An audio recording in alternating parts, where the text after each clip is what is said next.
Welcome to the TMS webinar on the impact of contextualized computing for materials students.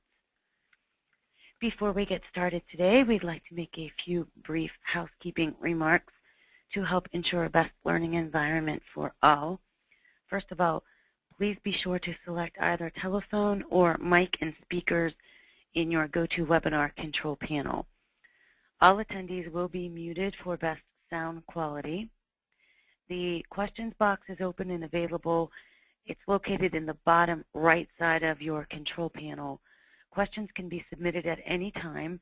We will pause as possible to answer questions during the presentation as well as at the conclusion. In the event that we're unable to address all questions during the live event, we will follow up post-event with personal responses. Next, we would like to thank and recognize our exclusive sponsor for today's webinar, THERMO-CALC software. In addition to the support for our live event today, THERMO-CALC has provided funding to record and make the presentation available post-event on the TMS website. Next, I'd like to introduce to you today's speakers. We have Professor Michael Falk and Professor Alejandra Magana. Michael is a professor in the Department of Materials Science and Engineering at Johns Hopkins University, where he has served on faculty since 2008 with secondary appointments in mechanical engineering and in physics and astronomy. He holds a BA in physics and an MSc in computer science from Johns Hopkins and a PhD in physics from the University of California, Santa Barbara. Alejandra is an assistant professor in the Department of Computer and Information Technology and an affiliated faculty at the School of Engineering Education at Purdue. She holds a BE in Information Systems and an MS in Technology, both from Tec de Monterrey, and an MS in Educational Technology and a PhD in Engineering Education from Purdue. She was a postdoc student at the Network for Computational Nanotechnology. Magana's research interests are centered on the integration of computational tools and methods. Michael's research has largely been focused on the development of shear transformation zone theory of the response of non-crystalline solids to stress. In his work, he deploys atomic scale computational methods to help increase one's understanding of the processes. From here, please allow me to turn things over to Michael. Okay, well, thank you everyone for tuning in.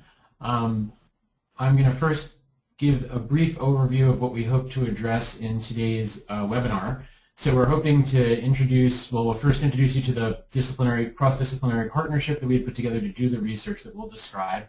Then I'll talk about the curricular innovation in a bit of detail so you can have an idea of what we were doing over the past few years at Johns Hopkins University in the Material Science Department.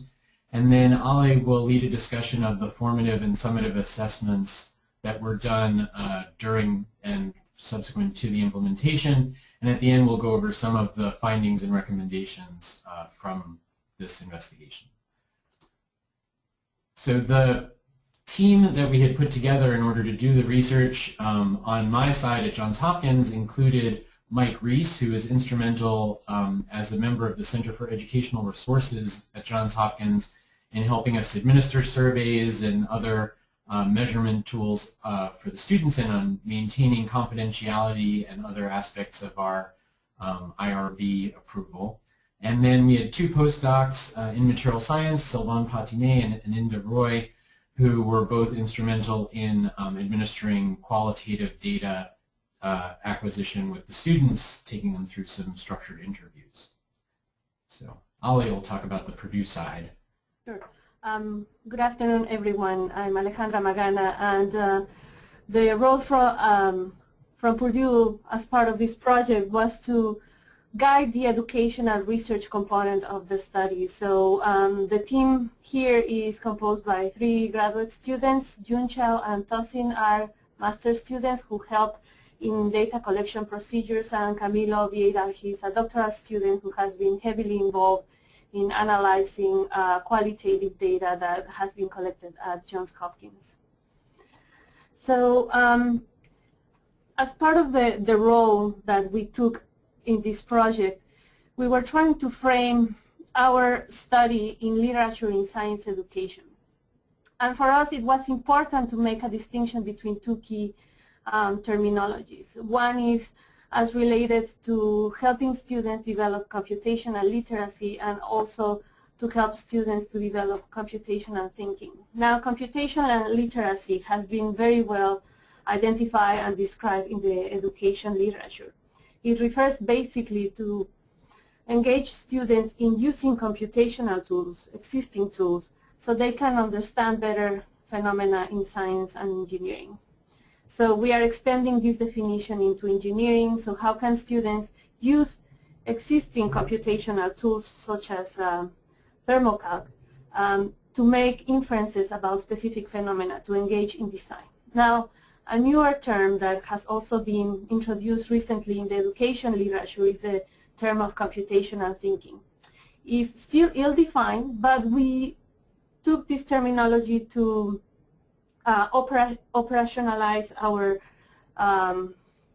own definition. And here what we were trying to say is that in engineering in particular, it's not only important to learn how to use tools, but also to create their own computational tools. So this was an important distinction for us.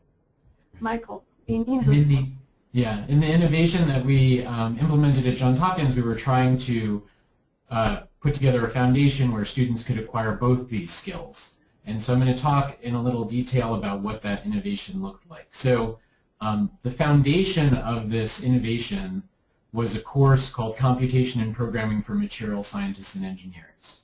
And this was a intro to programming course. So prior to the introduction of this course, students were required to take programming, but typically they would take programming in a class in a computer science department, and there was no requirement that they take that course at any given time. Some students would take it in their senior year and their junior year, and so it was very difficult for us at Johns Hopkins in the material science department to have any expectation of the students' basic computational understanding, their ability to deploy programming in any of the core courses. So the computation and programming class was different, both that it was required and that we required students to take it in the first year, but also in that we tried to contextualize the teaching of programming within the material science discipline. So students worked on projects that were in some ways material science projects, even though the goal of those projects was primarily for them to learn programming. And I'll talk about some of those projects in detail in a bit. The second part of the innovation were a set of computational modules that were introduced into the 6 core classes in material science that every student who's majoring in the discipline takes. So every student takes thermodynamics, structures of materials, electronic, magnetic, and optical properties, mechanical properties, kinetics and phase transformations, and biomaterials. And amongst those 6 courses, we introduced 12 computational modules. And they came in a number of different forms that I'll describe. Some of them used existing commercial grade software like COMSOL, a finite element multiphysics package, or THERMO-CALC, a thermodynamics package. Some of them used MATLAB, which is a more general purpose mathematical tool. Some of them used widgets, Java applets that were developed by a group called Atomica out of University of Buffalo. And I'll talk in addition about some of those modules in depth. But first let me talk about the Computation and Programming for Material Scientists and Engineering course. So as I said, the objective of this course was primarily to teach algorithm development and computational thinking and programming. But we had the goal of doing that in the context of material science and engineering. And the class was first taught in the spring of 2012 to 20 students, and then we repeated, we taught that again in the spring of 2013 to 32 students, and it's now become a regular part of our curriculum. So the basic workflow in CPMSE, as I'll call this course, was that it was taught in a sort of flipped classroom methodology. So students were provided with videos that I had created that they were to watch before they came to class that went over particular programming concepts. And then they took an online quiz via Blackboard prior to coming to class. So when they arrived in class, they were expected to come with at least some preliminary understanding of the concept we were going to be going over in class. And then they would be given small exercises to work on. So the first one might be to look at a snippet of code and try to predict what it would do, and then type it into the computer and see what it actually did. Or provide them with a small program that had some bugs in it and ask them to find the bugs and debug the program. Then a second exercise might be to work on a microprogram, work on some very tiny piece of code that might not be a full program, but that would meet some small goal. And then finally, they would work on a somewhat more ambitious mini program that would perhaps extend past the time that we had during the class. So we would typically do that for approximately 12 sessions, so 6 weeks, after which the students took an exam, and then we started working on MSE-themed projects, which were week-long projects in which they delved into creating a fully working program of their own according to some specification. We did go back and forth between these two modes of projects and then weeks of working on programming techniques. We did that basically 2 cycles of this. Okay, so I wanted to give you a view into what the classroom looked like because with the inverted classroom methodology that we were using, of course, the students have received the lecture, received the information prior to coming to class, and then you have the challenge as an instructor of figuring out how you're going to engage the students during class. And we used a particular technology-mediated model, something called ClassSpot by a company called Tidebreak. And what that allowed us to do is that the students would come in, they'd be given the exercise to work on, they would work in small groups initially, and they had some capability to share information on a common screen that was assigned to their group. They could run programs, they could share snippets of code ideas. And then after they had worked on that for some time, they were directed to pay attention to the screen common to the entire classroom. And students could actually take control of that screen. So they could take control of MATLAB in that, on that computer. And typically what I would do is I would point to a particular student and ask, okay, Maria, would you please get us started? How do you think we should start writing this program? What do you think the first line could be? And then the class might be asked to whether they thought that was correct or whether they would change it in any given way. And then we would move on. I would say, okay, Ted, why don't you take it from here? What else do you think is important in this program? And so we would go on between students sort of contributing something to the main screen and then us discussing what was happening in the screen. So the students would get to see each other's thinking as the program was developing. So the projects themselves were the sort of summative part and the part where the students brought together their programming skills in the context of something that was related in some way to material science. So I wanted to give you an example of what a few of those were. So this example was modeling HIV response to immune therapy. It was actually taken from a science paper that had been published in 1996 that looked at T-cell infection and death resulting in the proliferation of virus. And essentially what it was a set of coupled ordinary differential equations. Though of course our first year students typically haven't been yet exposed to ordinary differential equations. But the students were presented with a set of difference equations. So basically if you have a certain population of T cells on day 1 and you want to predict the number of T cells on day 2, you have an equation that relates that to how many T cells you had on day 1 and then how many T cells and virus particles you had on that day. And so they could use that to compute the T cell population, the infected T cell population, and the infectious virus on future days from prior days. So it was basically a forward Euler implementation, but we didn't really go into a lot of those details. They were given more the algorithmic aspects of what they were asked to do. And then once they implemented that into a program, they were asked to use it to comment on a therapy that had been proposed by a clinician. So they were asked to go from the problem statement to the implementation and then to use their program to try to say something about the problem. A second example was called Build Your Own Carbon Nanotube, and this was a project in which they were asked to make a three-dimensional representation of a carbon nanotube by programming a code that would place the atoms in the correct positions. And so they had to learn something about how nanotubes are formed, about their chirality, and given a chirality and a length, they would have to produce the correct nanotubes. So that was a second example of a project they did. The last example I'll talk about is simulating cardiac tissue.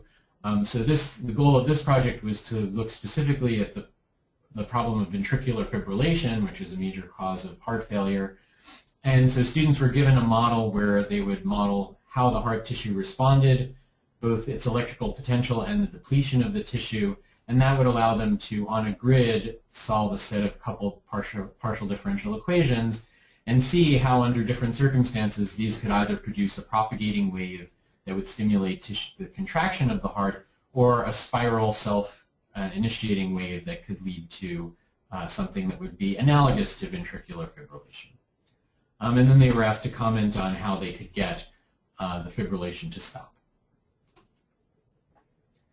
Okay, so those are some examples of the projects we had students work on in the core programming class. So those were examples they got to see before they went into any of their disciplinary classes.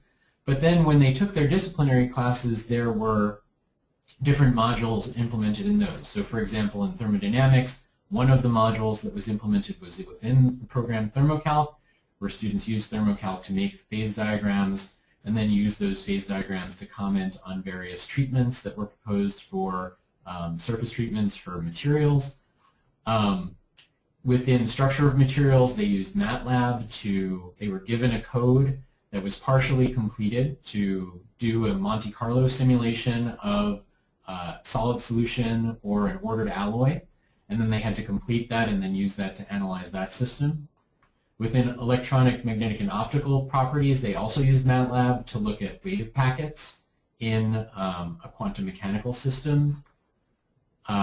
In kinetics and phase transformations, they deployed COMSOL, which, as I said before, is a finite element package, a multi-physics package, and they used that in a couple of ways to look at phase separation and spinodal decomposition. And then they used that again, COMSOL, in their mechanical properties class to look at necking during tensile loading of a bar.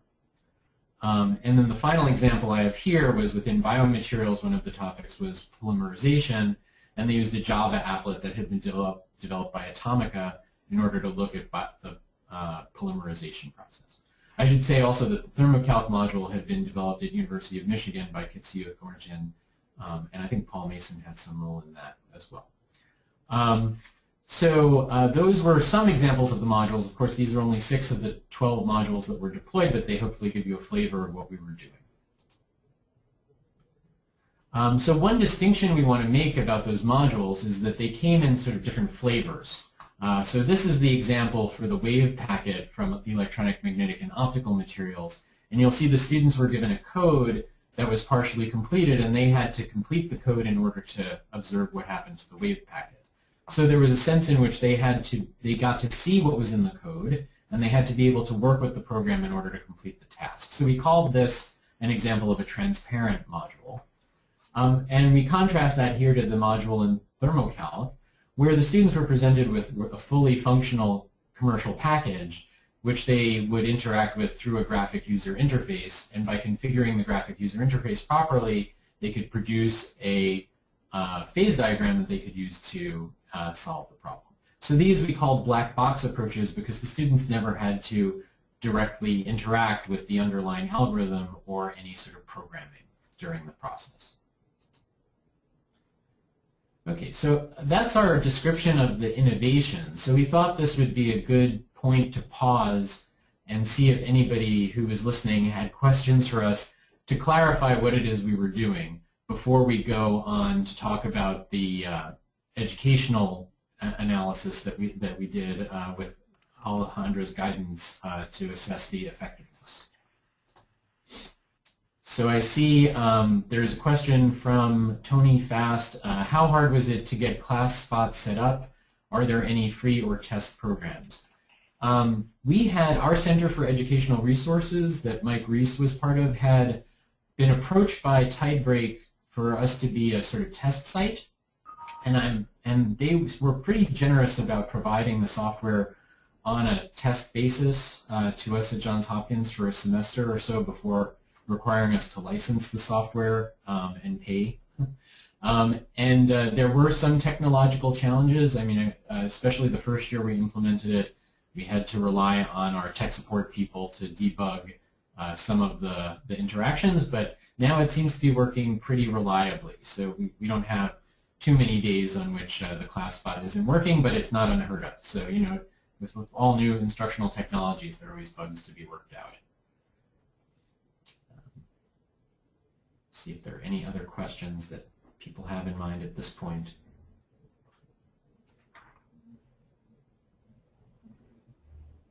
Okay, well, maybe we'll move ahead then. Yes? Okay, so Alejandra is going to talk about the educational research aspects. Yes, thank you, Michael. So to start with, we decided to start with a guiding research question. Of course, this guiding research question was for a very broad perspective, and actually this research question, as we move along, resulted in other minor research questions, but this is really what guided the investigation. And as I mentioned at the beginning, there is one specific component that we were looking at, which was students' perceptions. We wanted to see if students were getting more comfortable at using computing, and if eventually they may decide to adopt it and actually use it in their, you know, seeking future courses and continue using computation in their careers. And of course, an important component in any educational intervention is to look at how students are acquiring learning gains. Now, our assessment started at the very since the very beginning. The first thing we did is to look at the first implementation of the CPMSE course that happened in spring 2012. So we wanted to look at students' perceptions. We also collected some learning assessments, and we were trying to identify if students were learning computing, so we have some results as related to that. But I think we thought that the most interesting findings were as related to the to their students' perceptions in acquiring computing skills. So we took the technology acceptance model as a framework to identify students' perceptions. We look into students' ability, which means how students were getting comfortable at performing several computing-related tasks. We also look into utility, which means how students were perceiving usefulness of computing in their academic and future careers, and whether they were planning to continue using these tools and methods in the future. So we chose these three constructs because all of these relate to future adoption.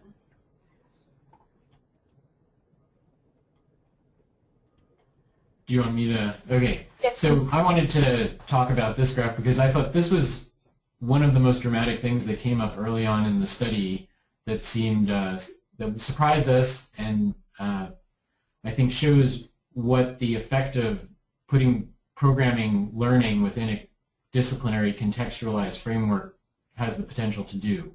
So we were looking at these three constructs: students' self-assessment of their ability, of the utility of computing, and of their intention of using computing in their future career. And what we saw was that students who had taken the CPMSE course, had taken the computing intro to programming that was contextualized within their discipline, showed higher self-assessments of their ability, of the utility in computing and intention, not just when compared to students who hadn't had prior computing exposure, but even when compared to students who had taken 1, 2, or even more prior computing classes outside of their discipline. And so I think, this seemed very interesting. So we also collected some qualitative data from students. We wanted to gather their perceptions, and we identified some positive aspects of the first course, but we also identified some challenges. On the positive ends, students thought that engaging them in computing tasks that were related to their disciplinary concepts in either medical or materials applications was a very interesting way to learn about computing. They saw the relevance, they were able to relate to immediate applications of computing. So they also liked aspects of the class. They particularly liked how interactive was the lecture. They liked that they had an opportunity to discuss the projects in teams. Then the interaction with the instructors was also very relevant. And also, again, the projects were very interesting, but at the same time, a little bit challenging. We also look into difficulties, and the two top ones is really students felt this was a very, very hard aspect of the course. It was very hard because they mentioned they not only had to learn the programming, but in a way they also had to understand the mathematics behind each of the problems and also relate to the disciplinary concepts. So it took a lot of time of their time going through all these projects and also going to office hours, and it was very, very engaging for them as related to mental effort as well as in terms of time. So that was a preliminary assessment we did at the beginning of the first implementation. Now I'm going to talk also about what are the findings from the from the duration of this 2-year assessment of the whole curricular innovation. In these 2 years, what happened is we had 2 implementations of the CPMSE course and also implementation of the disciplinary modules, 1 semester in 3 courses and then the other semester in the 3 other courses. So we did here 3 types of assessments or data collection methods. We continue looking into perceptions, looking again into ability, utility, and intention. We were also assessing students' disciplinary learning gains. So we were looking into how one of the research questions was how students can enhance their learning of disciplinary concepts after being exposed to these computational modules. So as Michael already mentioned, there were 6 core courses. Now there was some differences in terms of exposure to the computational modules. In one course, students were exposed to only 1 module. In some other times, in some other courses, they were exposed to 2 modules, and in some other courses up to 3 modules. But what was consistent was that we collected surveys looking at students' perceptions at the beginning and at the end of the semester, and to assess learning gains, the data was collected before getting exposure to the modules, so we could assess what students learned from the lecture. Then the students were engaged in the module, and then we collected the data immediately after that to record learning gains. One final component in the assessment was we conducted interviews and think-alouds with 6 students per semester. So in total there were 24 students interviewed as part of this project. Now we found interesting patterns there, but we will not go in detail into that because time constraints, of course. So this slide is showing a summary of student self-beliefs throughout the entire curricular innovation. So we are looking here to approximately 130 students from the 6 disciplinary core courses along with the computational courses. So what we can see here, we were looking into a scale from 1 to 5. Here these scales are positive perceptions. Here in the middle are more neutral perceptions, and here of course are negative perceptions. So we can see that overall students believe that computation is a useful tool. That was consistent throughout the entire curricular innovation. So they see the importance and the relevance. The only construct that showed dramatic changes in our perception is their perceived ability. So overall, all students, or in average, students demonstrated an increase in their perceived abilities. As Michael showed in describing a previous slide, we were also tracking the impact of prior computing courses. We can see here, we would like to emphasize two important elements. The CPMSE course 2012, when we took the pretest, these students have already been exposed to the course. So we can see here that students enter into taking the computational modules with a very high perceptions on their ability, and that increased or kept consistent throughout the entire exposure to the learning modules. Now, another aspect I would like to emphasize here is the CPMSE course 2013. Students in this class were exposed simultaneously to the course and to the modules. And what I would like to highlight here is that their perceptions started very low, but then at the end of the semester, after taking the course, there was a dramatic, significant increase in their self-perceived abilities.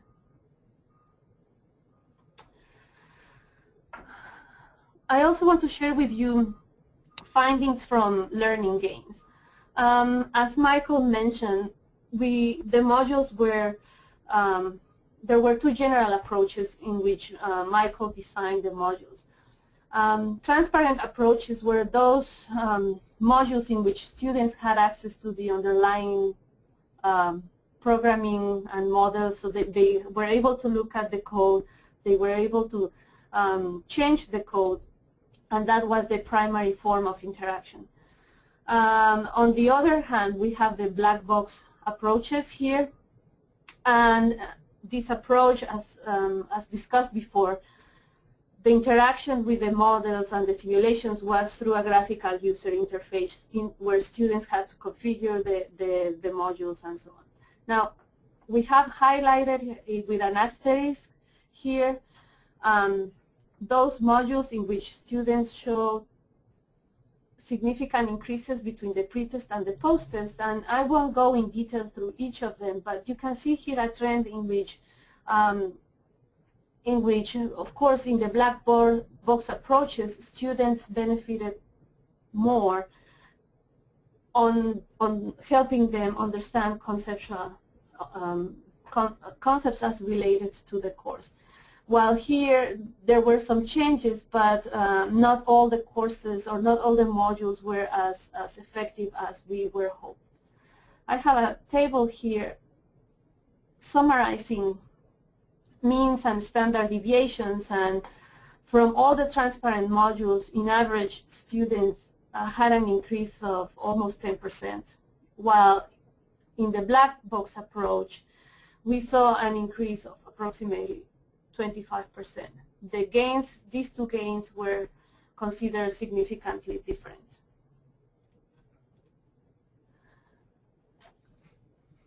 Now, we wanted to look deeper into what was going on with those students who were exposed to the CPMSE course before engaging into the disciplinary modules. Here to my left, I have overall mean scores. We divided these scores between students who took the course, the CPMSE course, before engaging with the modules, and then the rest of the students. And we can see here that CPMSE students benefited more from the exposure to the modules. Because when we compare transparency versus black box approaches, we saw a higher increase in the black box approach, and well, in this case, a lower increase in the transparent approach. We wanted to see deeper into what was going on into the transparent approaches. Again, we can see here that CPMSE students benefited more. And I have also here a table that is summarizing the means. So here we can see that overall, students who took CPMSE, their gains were almost 20% in average higher. That was a 20% increase as opposed to only 9% for students who haven't been exposed to this class. Now, when we look closer into the transparent approaches, now if you remember, when we look all together at students as a group, we see an increase of almost 10%, but when we look at only students who took CPMSE, we can see that that increase was approximately 20%. So we really are very excited about these results. We see that CPMSE is truly a great preparation for students so they can benefit more on their learning. It gives them confidence, and also they can devote their cognitive abilities to really concentrate on learning disciplinary concepts.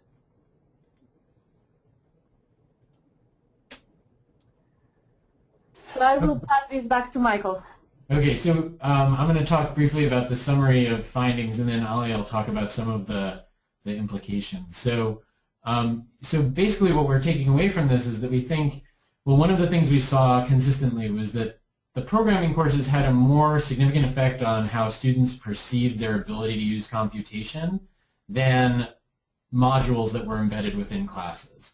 There were small positive changes to students' self-perception of their ability from working with modules, but they were small compared to the changes we saw between students who had different kinds of programming preparation. But what was interesting was that the contextualized course, the CPMSE course, in which students had seen the programming or learned to program in the context of the discipline, seemed to produce much higher levels of self-perception of ability than other kinds of preparation. And then furthermore, we were impressed that having had this disciplinarily contextualized preparation also seemed to prepare the students better to use computing when they encountered it within their disciplinary courses. So when they were presented with a module, particularly a module that asked them to look into a program and then use the program to learn something about material science, if they had had this kind of preparation, they were able to do that without experiencing what I think is termed in the educational literature as cognitive overload. So those were our main takeaway messages, I think, about the programming preparation. With respect to the computational modules, the interesting aspects were comparing the black box approaches to the transparent approaches, right? We definitely saw higher learning gains when we looked overall from the black box approaches as opposed to the transparent approaches in terms of the students' acquisition of understanding of their core disciplinary knowledge. But we saw that that effect was mitigated by the fact that if students had taken the CPMSE course before, then they were able to get comparable learning gains out of the transparent modules as they would get out of the black box modules. And we think that's important because, as we had stated at the beginning, our goal was not just to engage computational literacy. We don't just want to prepare students to use existing tools, right? We want students to be able to look into the guts of a program and potentially be the creator of a new tool. And so we think it's not, the takeaway from this shouldn't be that one should only use black box modules. It's that you should have some transparent modules students are interacting with, but they need the correct preparation to do that. Okay.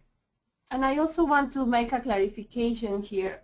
We saw that students gain conceptual learning with the black box approach, but that doesn't mean that the transparent approach, we are not benefiting one rather than the other one. We actually believe that the transparent approach is preparing students to learn different skills.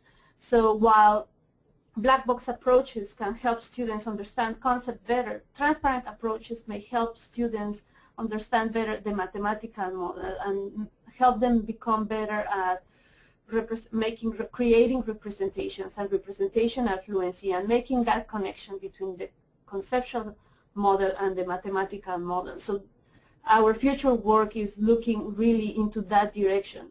So what is exactly the benefit of the transparent approach? It takes more effort, but we think it benefits students in a different way. So,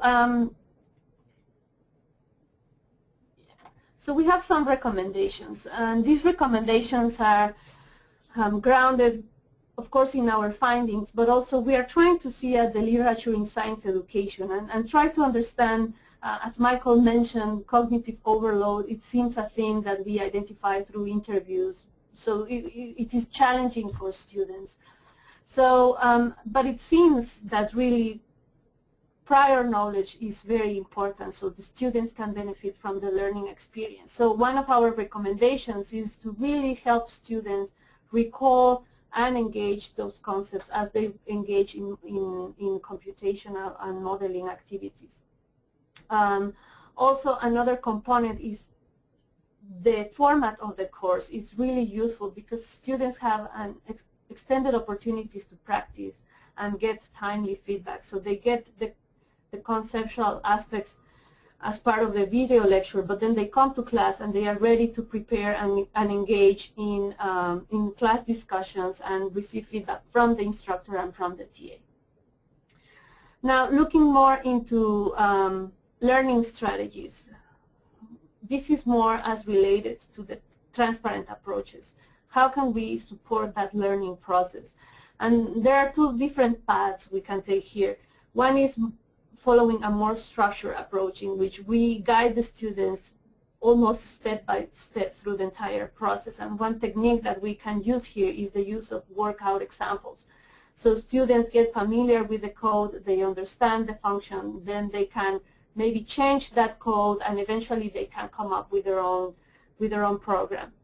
That is one approach. Another one, it's a less structured approach in which it's actually called productive failure, and so that students really struggle throughout the process, but then that is good because that's how they learn. They have to understand what works and what doesn't, and at the end they can get feedback into a consolidation stage. So that is really let them struggle and in a way let them suffer a little bit, but at the end that will be useful for their learning. So these are our recommendations. Michael, do you want to continue? And yeah, sure. I think you have control of the slides, so if you want to advance. Yeah. All right. So. Okay, so some of this work has been published and some of this work is under review. So we hope to publish, you know, the remainder of our findings about this shortly. In addition, I'm working to get some of the materials, particularly the computational modules, up on the NanoHub. They're not there yet, but hopefully in the next few months they'll appear there.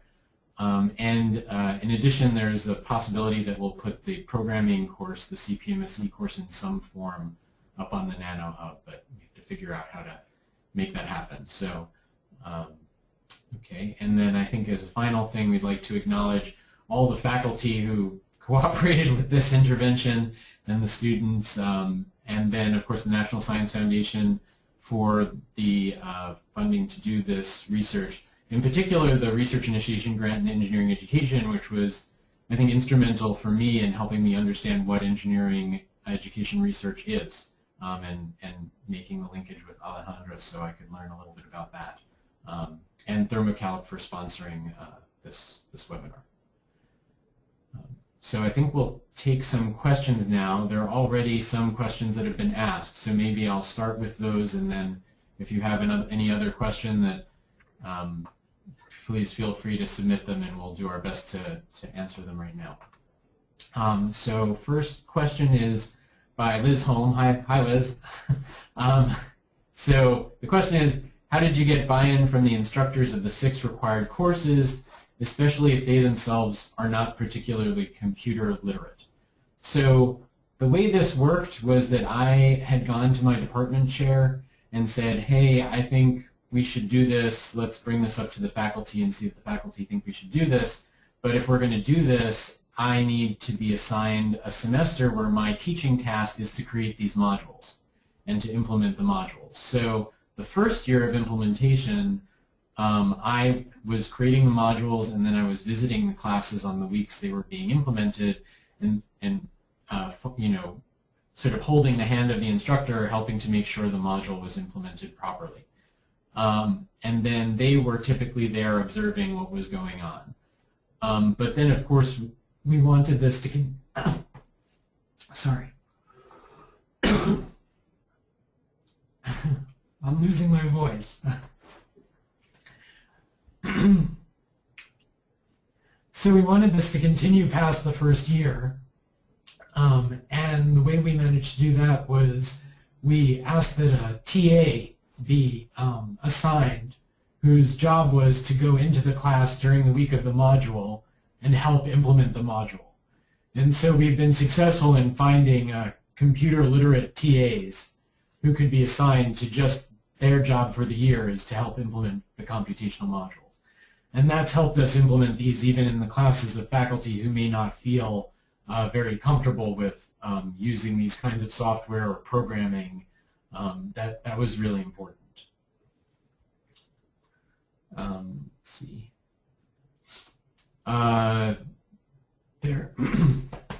Sorry. Another question was, is there any chance to get access to these calculation courses online? Like I said, we're hoping to put many of the materials up on the NanoHub, though they're not there yet. I'll talk to the TMS about getting a list of participants, so hopefully when those become available, we can send out a notification to you to encourage you to log on and take a look at them. And I think we'll try to build a user community around the modules so that people can support each other in their deployment. And then there was a clarification question about whether the students are graduate or undergraduate students. These were all undergraduate students. And I think it's important to mention that the CPMSE course is offered at the freshman level. So it's really the first, one of the first required courses is the CPMSE course. Yeah, although I mean, I guess I would mitigate that just a little bit by saying that, you know, like all universities, we live unfortunately in the real world. So even though we may want the students to take this course in their first year, we get students transferring in, we get students joining the major late, and so it's not always the case that all the students have had this preparation. And some of our courses, particularly biomaterials at Hopkins, is a service course, so we have really no control over the preparation that the non-material science students have when they come into that class. So the next question was from Susan Gentry, how do you measure disciplinary learning gains? So did you want to do that, Alejandra, or should I? Well, I think this was more Michael's effort. He basically met with each of the instructors, and together in sessions, in preparation sessions, they define, first of all, what was the topic of the course that was more appealing to be understood better with computation. But as part of those discussions, they jointly put together the conceptual questions. So there was a one-to-one alignment between the concepts reinforced through the learning modules and the assessment questions. And these were conceptual questions. Michael, can you offer some examples of the types of questions that were asked? Yeah, so typically we tried to identify common misconceptions and develop multiple choice questions that tested whether students had those common misconceptions. So for example, in the context of thermodynamics, we might say when you have binary alloy and you're looking at two free energy curves, how do you determine where the equilibrium concentration is? And the choices might include the correct choice, like that there should be a common tangent that describes that they have a common chemical potential, or they could be wrong, like you look for the minimum in the curve, right? So those would be, so we typically had some four-choice, multiple-choice questions that tested common misconceptions like those. Okay, so I think we've covered that question. Okay. So next question was from Patrick Anderson. So this one's a little bit complex. I think there's sort of two parts, and I'm going to take the first part and pitch the second part to you, Alejandra. So the first part is, when teaching using the black box models, what % time do you spend on tutorials which teach the software versus open-ended projects which force the learning of the science behind the inputs and functionality? And then the follow-up question was, having the students understand the productive failure structure you mentioned at the end is critical for tackling new problems in industry. I mean, that's a comment, but maybe Ali will want to say something about that.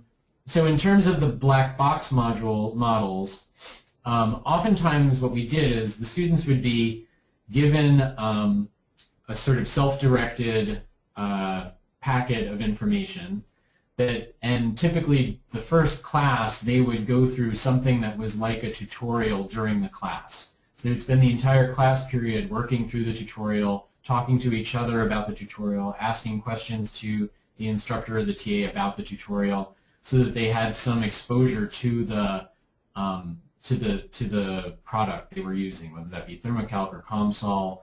And then they had further work they had to do that the module involved basically a week of work, and over that week they would then do the more self-directed part, and there would typically be a second class where they would come back while they were working on the self-directed part and be able to get help in doing that. And then there would be some TA sessions in that period where they could get extra help. So that was how we structured the black box modules, more or less. So the second part was about productive failure. I don't know if you wanted to.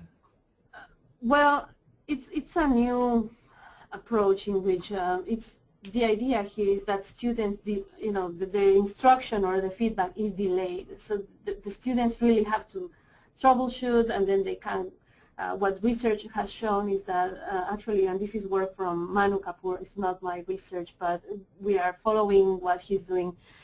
What his research has shown is that students are actually able to create more representations. So in one of the studies, they concluded that each of them are equally useful, but as the comment addresses, I think it's more in industry, you have to really go into try to solve it on your own, because there are not a lot of structure around when you actually go out in the real world.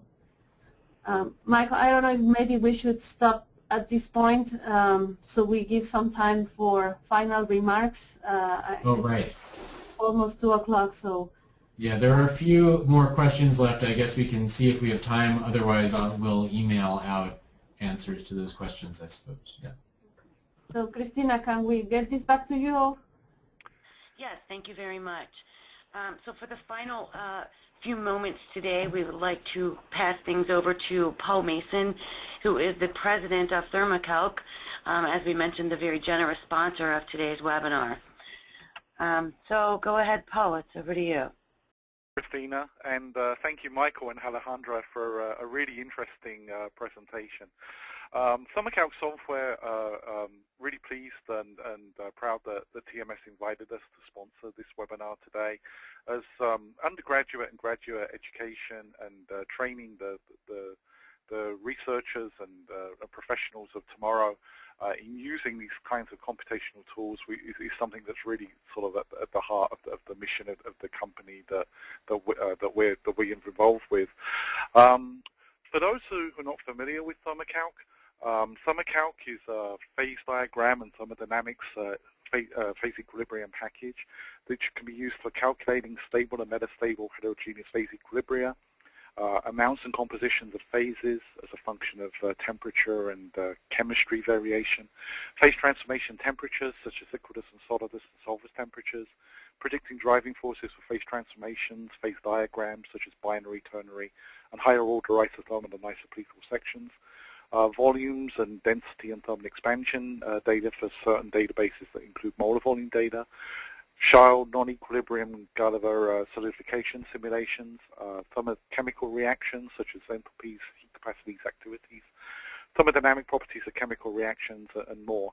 And these kinds of tools are used both in the design and optimization of alloys and other materials, and design and optimization of processes. And the value is really in also in using these to reduce the number of experiments that researchers need to perform in optimizing these compositions and processes, but also in analyzing and gaining more understanding in the experiments that they perform as well. THERMO-CALC software provide a free educational package for students and teachers called THERMO-CALC for A. This is intended for teaching basic thermodynamics at an undergraduate level and can be downloaded free of charge from our website at thermocalc.com. And this free version can be used for up to 1 year, and if it needs to be re-downloaded after a year, that can be done so again at no charge. It has the same functionality as ThermoCalc, but is limited in only that only 3 components can be selected from certain specified databases, as opposed to 40 elements in the full version, for which there's also a broad range of databases available for various research applications and different kinds of materials.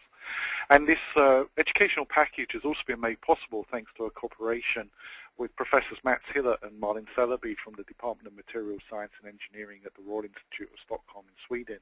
And it's KTH where ThermoCalc was first developed back in the 1980s.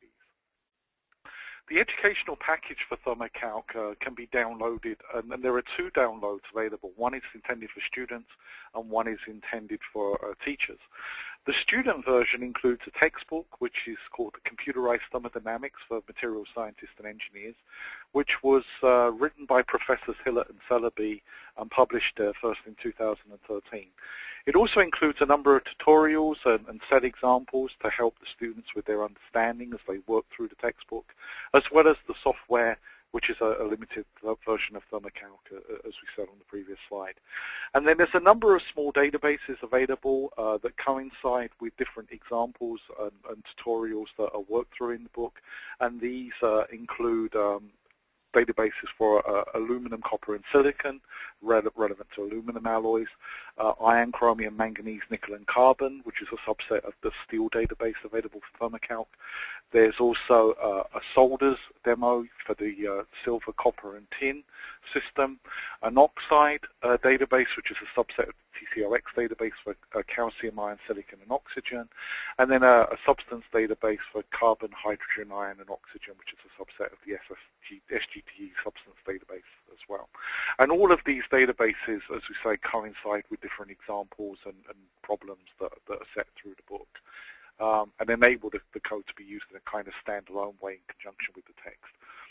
In addition, there are various lecture materials that can also be downloaded in the version for teachers, which includes lecture material developed by Professor Malin Sellerby for use in the teaching in the context of the textbook provided, as well as suggested solutions to the exercises present in the textbook and suggested solutions to the tutorial examples in the textbook as well. And those are not included in the student download version, in order that the students can sort of work on those examples before being presented with the solutions.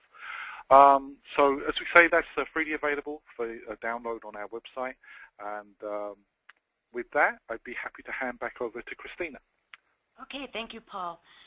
Indeed, as Michael had suggested, we have received quite a few additional questions. I apologize, but we are out of time today. We will indeed attempt to go through those and get responses out to this group, as well as share the full attendees list with Michael and Alejandra, so that they can fulfill some of the other promises that they've made as far as information sharing. I'd like to thank you all for attending today's webinar. That does conclude our session. I would encourage you to visit the TMS website for complete information on TMS's professional development programs and membership benefits in general. Thank you kindly for your time, and have a wonderful day. Okay, thank you.